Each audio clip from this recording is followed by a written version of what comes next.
Shay. I'm Angel. We are going to show a walkthrough of tying the Teardrop chest harness. This is a harness that we particularly like. It works well for flatter chested humans. It doesn't rely on chest tissue to keep it in place, which is somewhat unique in the world of chest harnesses. Difficult to pull off that trick. So I'm starting with a 30-foot piece of rope. I have my Chromaknotz, and I'm going to start by making a reverse tension column tie right below kind of the nipple line. If you had chest tissue, you would want to be just like right up underneath the chest tissue. You could do whatever secure single column you prefer. I just do reverse tensions for everything because that's how I tend to be. I'm going to try to center that reverse tension in the back, and I'm just checking the front of the harness to dress that. Then I'm going to circle around the chest, and I'm not going to worry too much about those wraps being perfect right now because I'm going to come through and weave them, and I can dress them as I go through. I could stop here with just 2 wraps around the chest, tie the half hitch, and continue on. This one doesn't like that. Why? Why not? I don't understand. Because then you're going to want to ride on me, and I need 4 wraps for that to be sustainable. So I'm going to go around again, and then one more time, going around again. I do know some folks who prefer 3 wraps for this harness because they feel like the last wrap ends up kind of on their xiphoid process and is uncomfortable for them. I personally do 2, but then again, nobody usually rides on me, so, you know, understandable. So after I do all of those reverse tensions, will you turn around again, please? Then I'm gonna do a half hitch.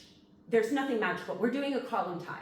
Do it however you feel comfortable. Since I like reverse tensions and half hitches, I'm gonna make my little rainbow, come over and through the rainbow, and then proceed to do the rest of the harness. I do not want this knot to end up right here on this collarbone.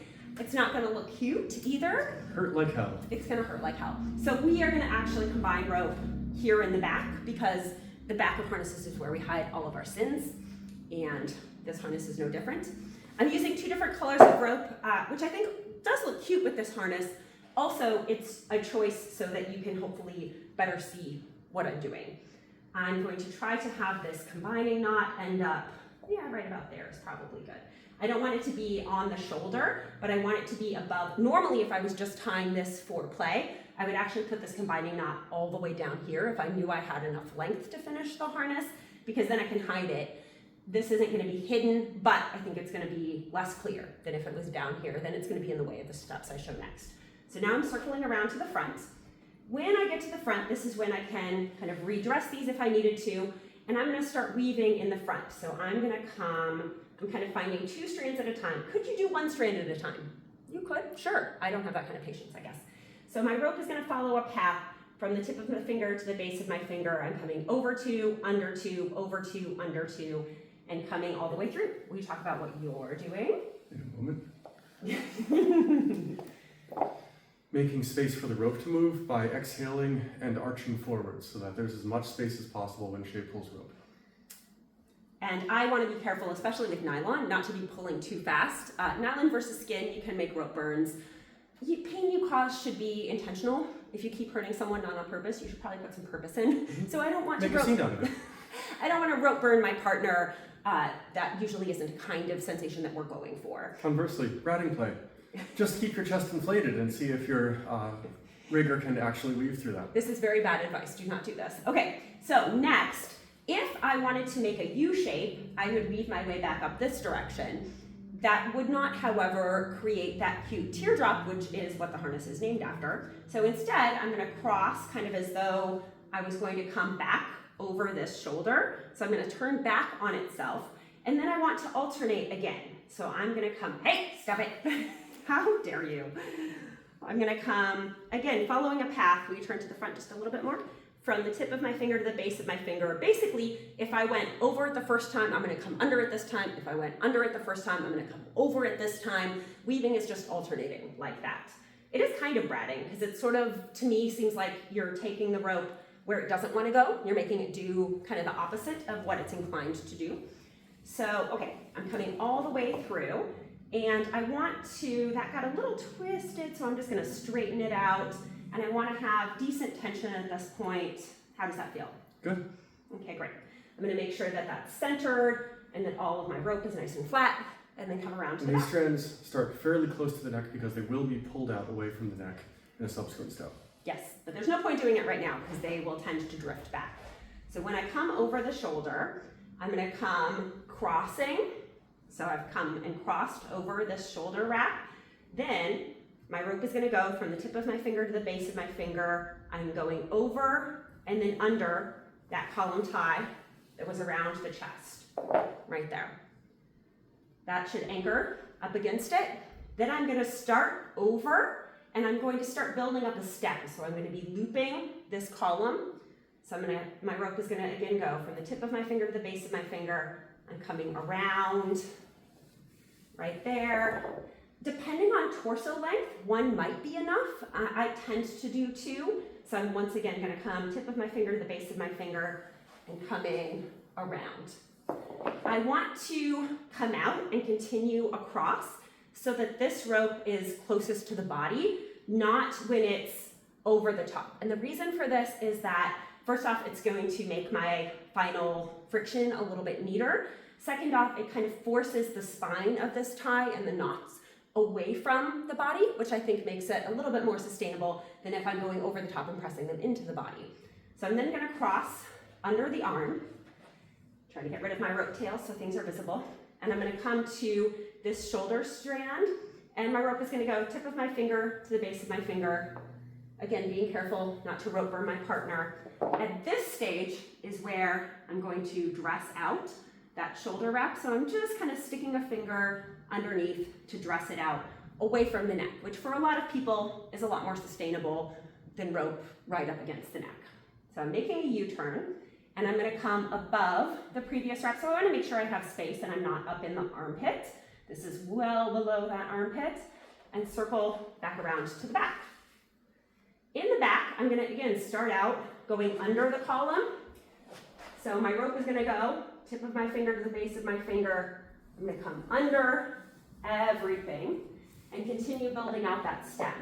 So then I'm looping around, capturing all of that stem, and then I'm going to continue around to the other side. On this side, I'm again going to capture that shoulder wrap. My rope is going to go tip of my finger to the base of my finger, coming over and then under, and I'm once again going to dress out that shoulder wrap to get it away from the neck. And I'm going to check that these are symmetrical. This one tends to like to be a little higher because of the way the tie is structured. So I'm just going to check those and make sure that they seem like they're flat and symmetrical. They seem pretty good. And we're going to come around to the back. Next, I want to again come under. We're working this stem away from the body. So I'm going to first come under. My rope is going to go tip of my finger to the base of my finger, looping around everything. Then from here, one of the things that you'll notice is that this band is a little bit higher than this band just because of the structure of the harness. One of the ways that I like to combat that is I'm going to make sort of an X and I'm going to pull this one up as I go over the shoulder. So I'm coming from here, I'm making a U-turn, then my finger is pointing towards the side that I just wrapped around. My rope is going to go from the tip of my finger to the base of my finger. I'm coming under in between those bands right there. And then from there, I'm going to start pulling up. Sorry, will you go this way? Great. All right. I'm going out towards the shoulder. I generally find it's better to work away from trouble areas rather than towards them. So I want to build my wraps out towards the shoulder rather than in towards the neck. Once I get here, I'm basically going to be making a weaving pattern following a path that I just traced. So I'm path, path, path all along there and just doing weaves to hold that in place. So weaving, again, anytime the rope wants to go down, I'm forcing it up. So my rope is going to go under and then over. And hopefully it's a thing where you can see it and not be like, did Shay say to go over or go under? It should be something that visually makes sense, I hope. I'm going to come to the center. And this one can be a little tricky, especially if you've tied really tight. Angel is doing a lot of work to make space for me. And again, under, over, and I'm just gonna work that up just a little bit, mostly because I think it looks cute. Then coming on this side, once again, under, over. Making it so that those alternate, so that you go under, over, relies on the specific pattern that I did in terms of going over first. If your weave is slightly off and you went under twice in a row, you will not die. It's gonna be okay. So you don't really need to worry too much about it. I just get aesthetic satisfaction out of having the weave perfectly alternate. This one does too. All right, so I'm going over the shoulder. And now from here, it's just mostly a matter of finishing it off. So one of the things, I tend to like to cross, and then my rope is gonna go tip of my finger to the base of my finger, crossing in between those bands under the stem. And this also lets me kind of continue applying a little bit of upward pressure to even out those bands. And one of the things that can happen is this likes to ride that direction. I have heard it said, mostly by me, that whatever your rigging problem is, weaves are probably the answer. So one of the ways we can do this in terms of fixing this tendency of these to cross is by adding a weave. It's gonna be a little bit atypical of a weave, but I'm gonna come over and then under, and then, over, under two, and then over one. So rope is following a path from the tip of my finger to the base of my finger, and that just anchors everything in place right there. Plus I think that looks kind of cute. I think it's cute. I would, again, normally put this knot down here, and then that would be hidden, and it would be a little cuter.